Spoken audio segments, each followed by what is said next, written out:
Classic entertainment channel पे आने वाले तमाम ही सामीन और क़ारीन को तोबा कामरान की तरफ से अस्सलाम वालेकुम। क्या हाल चाल है आप सबके। उम्मीद है आप सब ठीक ठाक होंगे, खैर खैरियत से होंगे और रमज़ान मुबारक के रोज़े भी रख रहे होंगे। जी, तो मैं लेकर आई हूँ आपके लिए दरियाए इश्क की एपिसोड 26। लेकिन जनाब, एपिसोड स्टार्ट करने से पहले मेरी आपसे एक ही रिक्वेस्ट है कि अगर आप हमारे चैनल पर नए हैं तो जल्दी से हमारे चैनल को सब्सक्राइब कर दीजिए और बेल आइकन को भी प्रेस कर दीजिए ताकि हमारे चैनल पे तमाम इंटरेस्टिंग नॉवेल्स की वीडियोस आप तक सबसे पहले पहुंच सकें, ताकि आप इन ऑनगोइंग नॉवेल्स को सुनकर या पढ़कर अपने दिन को बहुत खूबसूरत बना सकें। तो चलिए मैं शुरू करती हूँ दरियाए इश्क एपिसोड 26। वो रेस्टोरेंट की बैक साइड पर बनी सीढ़ियों पर बैठी अपनी ही दुनिया में मगन थी जब अजान दूर से ही उसे देखता उसके जानिब आया। अजान को करीब पाकर उसे अजान की मौजूदगी का एहसास हुआ था। अजान, तुम यहाँ? वो पलट कर उसकी जानिब देखने लगी। होना तो नहीं चाहिए था मगर मजबूरी है। जवाब खासे तंज़िया अंदाज में आया था। ओह, तो तुमने फिर से तकल्लुफ़ात में पढ़ना शुरू कर दिया है या फिर तुम्हारे अंदर की सोई ही मुरव्वत जाग उठी है। सामने भी अलीना लाशारी थी। अपने अंदाज पर लाख पहरे बिठा ले मगर कभी कभी पुरानी अलीना लाशारी की झलक नज़र आ ही जाती थी। तुम भी तो आज तक लोगों को खुद में उलझाए रखने से बाज नहीं आई। अटेंशन सीकिंग की बीमारी लाइलाज होती है। जवाब भी उसी अंदाज में आया था। एक दूसरे की आंखों में आंखें डाले वो दोनों ही लफ्जी बमबारी पर उतर चुके थे। तो तुम्हारी अटेंशन फिर से भटकने लगी है अजान लाशारी, जतलाते लहजे में अलीना ने कहा तो अजान लब कुचलता उसे देखे गया और सर झटक कर चंद कदम मजीद अलीना के जाने बढ़ा था। अब तो भूले भटके भी तुम्हारी जानब नहीं आएगी अलीना। वह अलीना से ज़्यादा जैसे ख़ुद को यकीन दिलाना चाहता था। वैसे भी यहाँ मैं ही लाया था तुम्हें। कंधे उचका कर नज़रें फेर गया। आई थिंक मैं घर चली जाती हूँ, मुझे यहाँ होना ही नहीं चाहिए था। अजान की बात अलीना को पसंद नहीं आई थी। ऐसे कैसे घर चली जाती हूँ? अजान ने उसका रास्ता रोकते सवाल किया। मैं अपने दोस्तों का लंच स्पॉइल नहीं करना चाहता, इसलिए कोई ड्रामा करने की ज़रूरत नहीं है। बात जारी रखते वो तुर्श लहजे में बोला तो अलीना फ़कत सर नफ़ी में हिलाकर रह गई। हर बार उसका अंदाज और अल्फाज अलीना को हैरान कर दिया करते थे। यू नो वॉट अजान, मरी में हमारी कोई मुलाकात कभी खुशगवार मोड़ पर ख़त्म नहीं हुई। पहले वजह मैं हुआ करती थी और अब तुम। अलीना ने उसे देखते हुए कहा। वजह तो अब भी तुम ही हो अलीना लाशारी, बर्जिस्ता जवाब आया। इससे पहले कि अलीना मज़ीद कोई जवाब देती और उनकी दोनों की बहस तूल पकड़ती, निहाल उनकी जानिब चला आया। अगर तुम दोनों के मुज़ाकरात ख़त्म हो जाएं तो प्लीज़ आकर ऑर्डर मुकम्मल करो, मुझे बहुत भूख लगी है। निहाल ने आते ही कहा तो अजान नज़रें फेर कर अलीना को चलने का इशारा करता वापसी के लिए पलट गया। अलीना भी उसके पीछे चली आई थी। खुशगवार माहौल में लंच चल रहा था, साथ ही साथ वो लोग खुशगपियों में मगन थे। निहाल की घुरियों की बदौलत अजान ने अलीना से फिर कोई तल्ख बात न कही थी। यही वजह थी कि अलीना नबिया के साथ काफ़ी पुरसुकून अंदाज में बातें कर रही थी। खाना ख़त्म होते ही निहाल एक्सक्यूज़ मी कहता वहाँ से चला गया। अलीना से बात करते हुए नबिया की निगाह वेटर से बात करते निहाल पर पड़ी थी, जो वेटर से बिल बुक लिए उसे पैसे दे रहा था। मैं अभी आई, नबिया फ़ौरन कहकर वहाँ से उठकर निहाल की जानिब आई। ये आप क्या कर रहे हैं? नबिया ने आते ही तकरीबन चिल्लाकर निहाल से इस्तफसार किया। क्या कर दिया है मैंने? निहाल ने बुखलाकर नबिया को देखा था। ये लंच मेरा प्लान था तो बिल भी मुझे पे करना था और आपने वेटर को वहाँ तक आने भी नहीं दिया। नबिया ने माथे पर बल डाले हुए शिकायती अंदाज में कहा। मर्दों के होते हुए औरतें बिल देती अच्छी नहीं लगती। अगर वेटर टेबल तक भी जाता तो बिल आप नहीं दे पाती। निहाल ने उसकी बात को हवा में उड़ाते हुए कहा। क्यों नहीं दे पाती? अबरूज काते सवाल किया गया। चलें इस बात को छोड़ें, आप फिर किसी दिन डिनर करवा दीजिएगा। आज का लंच तो मेरी जानब से हो गया। निहाल का अंदाज नबिया को एक आंख नहीं भाया था। देखें, मुझे आपका फेवर नहीं चाहिए। अगर मैं सबको यहाँ ला सकती हूँ तो बिल भी पे कर सकती हूँ, नबिया ने खफकी भरे लहजे में कहा। मैं जानता हूँ पर अभी क्या? नबिया ने कमर पर हाथ बांधते हुए उसकी बात काटी थी। देखें, पहले यहाँ लड़ने मरने को दो लोग हैं, अब आप मुझसे लड़ने मत लग जाइएगा। निहाल ने सुलझो अंदाज में उसकी मिन्नत करते हुए कहा। आप फिर कभी लंच या डिनर करवा लीजिएगा। निहाल की बात पर नबिया ने तायदी अंदाज में सर हिलाया। ओके, चलें अब, निहाल ने शुक्र का कलमा पढ़ते हुए कहा। जी। नबिया कहकर वापसी के लिए पलटी और कोई ख्याल आने पर रुक कर निहाल की जानिब मुड़ी। अजान आपकी सुनता है। जैसे आज आपने अलीना के लिए उसे समझाया, क्या आप मेरी मदद करेंगे अजान और अलीना के दरमियान ये गलत फहमियों को मिटाने के लिए? नबिया के सवाल पर निहाल कुछ देर खामोशी से उसे देखता रहा। आप अपने दोस्तों की बहुत परवाह करती हैं। निहाल के तबसे पर वो हंस कर सर हिला गई। क्या आप नहीं करते अजान की परवाह? नबिया ने जवाबन सवाल किया। उसने जो मेरी माँ के लिए किया है उसके आगे मेरी परवाह कोई अहमियत नहीं रखती। निहाल के लहजे में तशक्कुर ही तशक्कुर था। नबिया फ़कत दूर बैठे अजान को देखकर मुस्कुरा दी। वैसे इन दोनों में जो चल रहा है वो मेरी समझ में नहीं आता। निहाल ने नबिया की नज़रों के ताक़ुब में देखा। मुझे भी। पहले अलीना की जगह अजान था, अलीना के पीछे पागल, और अलीना को उसके एहसासात की कोई परवाह न थी। और अब जब अलीना को अपनी मोहब्बत का इदराक हुआ है तो अजान न जाने क्यों उससे मुतनफ़्फ़िर नज़र आता है। नबिया ने उन दोनों को देखते हुए तबसरा किया। अजान जो पूरी तरह आवेज़ की जानिब मुड़ा उससे बातों में मगन था और अलीना बस चुपचाप बैठी इर्द गिर्द नज़र दौड़ा रही थी। नाराज़ लगता है किसी बात पर। खैर, वो सब भी ठीक हो जाएगा और हम मिलकर इन लोगों की नाराज़गी मिटा देंगे। अभी चलें वरना वो लोग इसी जानिब आ जाएंगे। हमें जो करना है इन पर ज़ाहिर किए बिना ही करना होगा। निहाल और नबिया ने आने वाले वक्त से अनजान एक दूसरे से हाथ मिलाते हुए अजान और अलीना के दरमियान की सारी गलतफहमी को मिटाने का अज़्म किया और आगे पीछे चलते वापस टेबल की जानिब चले गए जहाँ बाकी तीनों लोग अभी तक बैठे हुए थे। आवेज़ और अजान की गाड़ियों में सवार होते वो लोग घर लौटे थे। निहाल ने उन्हें घर आने की दावत दी थी और आयशा बेगम से उनका तारुफ अपने और अहान के मुश्तरका यूनिवर्सिटी फेलोज़ के रूप में करवाया था। आयशा बेगम से मिलकर जहाँ उन सबको बहुत अच्छा लगा था, वहीं उन्हें आयशा बेगम के लिए अफसोस भी हुआ जो अभी तक किसी और इंसान को अपना बेटा समझ रही थी, जो अपने बेटे की मौत पर आंसू भी नहीं बहा सकती थीं। दिन भर एक साथ गुजारने के बाद अगले रोज़ के लिए उनका प्लान इस्लामाबाद कमाल इंटरप्राइजेज़ के ऑफिस जाने का बना था। मौजूदा दिन की बेफिक्री आने वाले दिन में फ़िक्र और पछतावे में बदलने वाली थी। वो सब कमाल इंटरप्राइजेज़ के ऑफिस में इकट्ठे हुए थे। कमाल खान और अजान अपनी किसी मीटिंग में मगन थे, जबकि बाकी सब ऑफिस का विज़िट करने के बाद अजान के फारिग होने का इंतज़ार में थे ताकि उनके आने के बाद लंच के लिए बाहर जा सकें। अलीना अपने कैबिन से कोई फाज उठाकर लॉबी से गुजर रही थी जब उसके फ़ोन पर कोई कॉल आई थी। कॉल रिसीव करके कान से लगाती वो फाइल्स देखती आगे बढ़ रही थी जब दूसरी जानिब से सुनाई देने वाली खबर ने जहां उसके कदम जंजीर किए थे वहीं हाथ में पकड़ी फाइल और कान से लगा फ़ोन हाथ से छूटता मार्बल के फर्श पर गिरा था। फ़ोन की स्क्रीन चिकनाचूर हुई तो इर्द गिर्द खड़े चंद लोगों ने गर्दन घुमाकर अलीना के जानिब देखा। उसी लम्हे कमाल खान के हमरा आते अजान की नज़रें भी अलीना की जानिब उठी थीं। उसके चेहरे के उड़ते रंग और हवास बाख्ता हालत देखकर अजान को कुछ गलत होने का अंदाज़ा हुआ। वो फ़ौरन अलीना के जानिब बढ़ा। क्या हुआ Alina, are you all right? Azaan ने उसकी जानिब आते बज़ाहिर सरसरी से अंदाज में पूछा था जो बुद्ध-बनी किसी गैर मरे नुक्ते को देखे जा रही थी। अलीना, अजान ने फिर से उसे पुकारा तो वो होश में आई। कैबिन में बैठे निहाल, आवेज़ और नबिया भी उन्हें देखकर बाहर आए थे।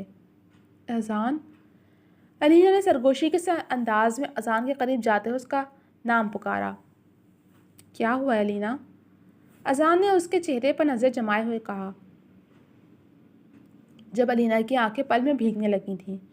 कमाल खान खामोश खड़े सारे मंजर को नासमझी से देख रहे थे, मगर उनका तजर्बा कुछ गलत होने की गवाही दे रहा था।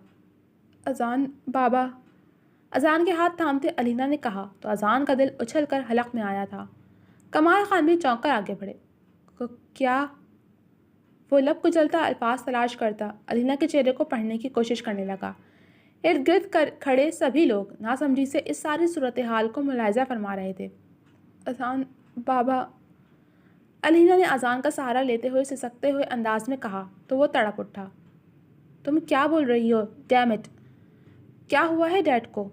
अजान ने अलीना को कंधों से थामते झंझोड़ते हुए पूछा। उसकी अपनी हालत गैर हो रही थी, आंखें शिद्दत ज़ब्त से लाल हो चुकी थी। हार्ट अटैक, टूटे फूटे लहजे में कहते उसने अजान के सीने से सर टिका दिया। الینا کی بات سن کر اذان کو اپنے وجود سے جان نکلتی ہوئی محسوس ہو رہی تھی۔ مجھے ان کے پاس جانا ہے، وہ بولا، بھی تو فقط اتنا ہی۔ پھر وہ سب چھوڑ چھاڑ کر الینا کے ہمراہ لاہور جانے کے لیے نکل آیا تھا۔ آویز اور نبیہ بھی ان کے پیچھے ہی آئے تھے، جبکہ نہال اور کمال خان چاہتے ہوئے بھی نہیں جا سکتے تھے، کیونکہ عائزہ بیگم اکیلی تھیں اور عدیلہ اور عارض بھی شہر سے باہر تھے۔ یہ کیا ہو گیا اچانک سے؟ سب کتنا اچھا تھا، اذان کتنا خوش تھا اپنے دوستوں سے مل کر۔ کمال خان نے افسردگی سے کہا، میری دعا ہے مسٹر معراج لاشاری ٹھیک ہوں، ورنہ اذان خود کو معاف نہیں کر پائے گا۔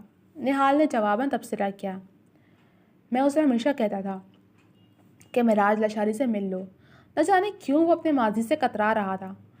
کمال خان نے خود کلامی کے انداز میں کہا، وہ ملنا چاہتا تھا مگر شاید قسمت کو یہ سب ایسے ہی منظور تھا۔ نہال نے درست بات کہی تھی، کہیں انہیں اذان کے متعلق کچھ پتہ تو نہیں چل گیا؟ کمال خان کے دماغ میں ایک کوندا لپکا تھا۔ نہیں، الینا یہاں تھی اور وہ کبھی ایسا کچھ نہیں کرتی جو اذان کی ناراضگی یا اس کے فادر کی تکلیف کا باعث بنتی۔ نہال نے پر یقین لہجے میں کہا تو کمال خان پر سوچ انداز میں پیشانی مسلتے اندر کیبن کی جانب چلے گئے تھے۔ گاڑی لاہور کی جانب گامزن تھی اور گاڑی میں بیٹھے دونوں افراد اس وقت شدید ذہنی اضطراب کا شکار تھے۔ الینا نم آنکھوں کے ساتھ بار بار فون پر ماں اور زہیب کا نمبر ڈائل کر رہی تھی، جو اٹھایا نہیں جا رہا تھا، جبکہ اذان نظریں سڑک پر جمائے گاڑی آگے دوڑاتا لے جا رہا تھا۔ وہ جلد سے جلد معراج لاشاری تک پہنچنا چاہتا تھا۔ جس ڈر سے وہ ان کے سامنے نہیں جا رہا تھا، انہیں اپنی خیریت کی خبر نہیں دے رہا تھا، وہی ہوا تھا۔ اذان کے اندر عجیب گلٹ نے جنم لیا۔ وہ یہی سوچے جا رہا تھا کہ اگر معراج لاشاری کو کچھ ہو گیا تو وہ خود کو کبھی معاف نہیں کر پائے گا۔ وہ 2.5 سال اس کے لیے تڑپے رہے تھے اور اب جب ملنے کا وقت آیا تھا تو یہ سب ہو گیا۔ ہیلو موم، الینا کی آواز پر وہ چونک کر اس کی جانب متوجہ ہوا۔ موم، یہ سب کیسے؟ الینا نے پھر سوال کیا؟ دوسری جانب سے آتا جواب الینا کو حیران کر گیا تھا۔ وہ حیرت بھری نظروں سے ڈرائیونگ سیٹ پر بیٹھے اذان کو دیکھنے لگی، جو ڈرائیو کر رہا تھا، مگر اس کا سارا دھیان اسی جانب تھا۔ ہم پہنچ رہے ہیں، کہہ کر الینا نے فون بند کر دیا اور ناسمجھی سے اسکرین پر نظر جمائے ہوئے کسی گہری سوچ میں ڈوب گئی۔ آنٹی کیا کہہ رہی تھیں؟ ڈیڈ کی طبیعت اب کیسی ہے؟ کچھ دیر خاموش بیٹھی الینا کو دیکھتے رہنے کے بعد اذان نے سوال کیا، ابھی انڈر آبزرویشن ہے، کچھ کہا نہیں جا سکتا۔ آنکھیں مسلتے ہوئے الینا نے سرسری سے جواب دیا، آواز اب بھی نم تھی۔ اذان کے دل کو کچھ ہوا تھا، مگر یہ سب ہوا کیسے، یوں اچانک؟ کچھ دیر بعد اذان نے کھوشی نظروں سے الینا کو دیکھتے سوال کیا تو الینا نے جواباً بس ایک تیز نگاہ اس کی جانب ڈالی تھی۔ میں نے کچھ پوچھا ہے الینا؟ اپنے لہجے پر قابو پاتے اذان نے اپنے الفاظ پر زور ڈالتے ہوئے کہا۔ اسے جو اندیشہ تھا الینا کے تاثرات اس کی درستگی کی جانب ہی اشارہ کر رہے تھے۔ وہ بابا کو تمہارے بارے میں… الینا کی بات مکمل بھی نہیں ہوئی تھی جب اذان نے ایک جھٹکے سے گاڑی روکی۔ جھٹکا اتنا شدید تھا کہ الینا کا سر ڈیش بورڈ سے جا ٹکرایا۔ آؤچ! وہ سر ہلاتی سیدھی ہوئی اور غصے سے اذان کی جانب دیکھا، جو اسٹیئرنگ وہیل پر مٹھیاں جمائے ہوئے تھا۔ کن پٹی پر ابھرتی رگیں اور نظروں میں تیرتے سرخ ڈورے۔ وہ ضبط کی انتہا پر پہنچ چکا تھا۔ اس سے قبل الینا کچھ کہتی ہوئی گاڑی سے نکلا تھا اور گھوم کر دوسری جانب جاتا پیسنجر سیٹ کا دروازہ کھول دیا۔ الینا ناسمجھی سے اسے دیکھ رہی تھی جب اذان نے جھک کر الینا کو بازو سے تھام کر تقریباً گھسیٹتے ہوئے گاڑی سے باہر نکالا۔ کیا کر رہے ہو تم؟ الینا، جس کے سر سے ابھی بھی درد کی ٹیسیں اٹھ رہی تھیں، اذان کی اس حرکت پر پوری طرح ہل گئی۔ تم باز نہیں آئی نا الینا لاشاری؟ جب میں نے منع کیا تھا کہ تم بابا کو میرے بارے میں نہیں بتاؤ گی تو کیوں؟ الینا کے قریب کھڑا چلا کر الینا سے سوال کرتا وہ الینا کو گھبراہٹ کا شکار کر گیا تھا۔ اذان لاشاری کا اتنا اگریسو روپ الینا نے پہلے کبھی نہیں دیکھا تھا۔ وہ جب سے لوٹ کر آیا تھا تب سے اسے غصے میں طنز کرتے اور اپنی بیزاری کا اظہار کرتے تو دیکھا تھا، مگر اتنا غصہ اور یہ انداز الینا کے لیے ایک نیا منظر تھا۔ وہ کوئی جواب دینے کے لائق بھی نہ رہی تھی۔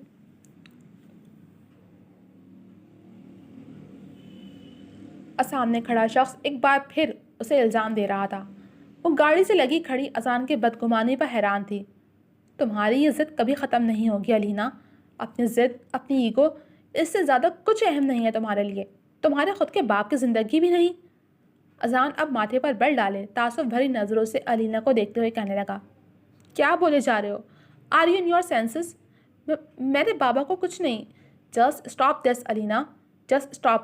یہ معصومیت کا ناٹک اب اور نہیں. میں فیڈ اپ ہو چکا ہوں. علینا کی بات اچکتے ہوئے اذان غصے سے گرایا تھا. ناٹک نہیں کر رہی میں، ڈیمٹ.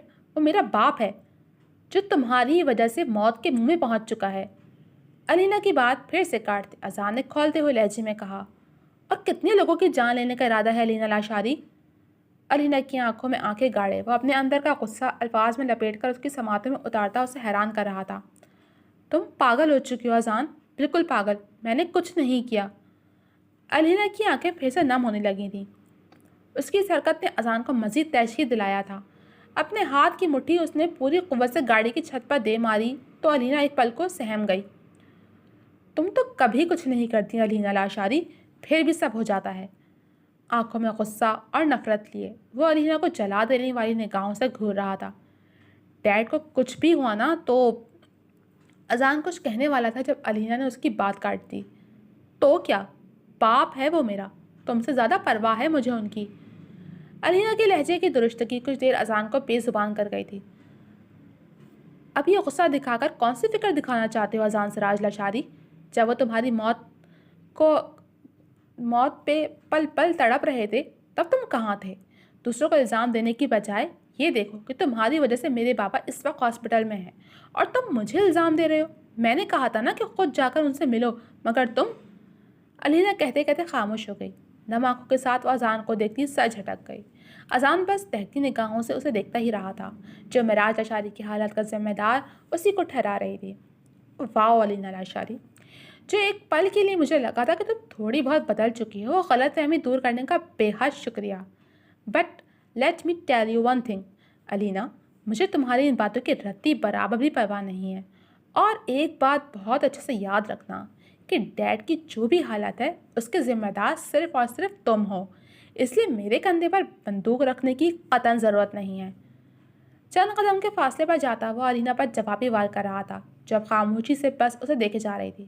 وہ سمجھ گئی تھی کہ فی الوقت یہ بحث بیکار ہے، وہ بھی تب جب سامنے والا آپ کی بات سننے کا کوئی ارادہ نہیں رکھتا ہو. کچھ دیر سوچنے کے بعد وہ اپنے ازلی لاپرواہ روپ میں لوٹتی اذان کے جانے پڑی تھی. اوکے فائن، اب اگر تمہارا ہو گیا ہو تو ہم چلیں، دیر ہو رہی ہے. کہہ کر وہ گاڑی کا دروازہ کھولنے لگی. ارادہ واپس بیٹھنے کا تھا.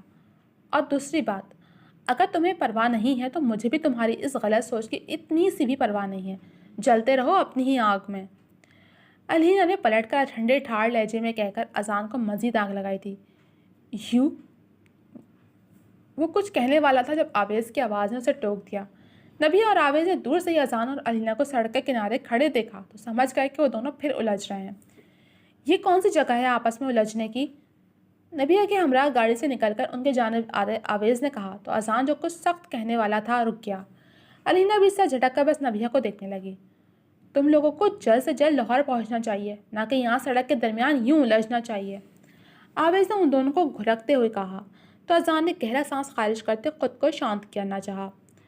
اس کو لے جانا اپنے ساتھ، اذان ہاتھ جھلا کر کہتا اپنی گاڑی میں بیٹھ گیا. اور اس سے پہلے کوئی کچھ کہتا وہ گاڑی آگے بڑھا چکا تھا.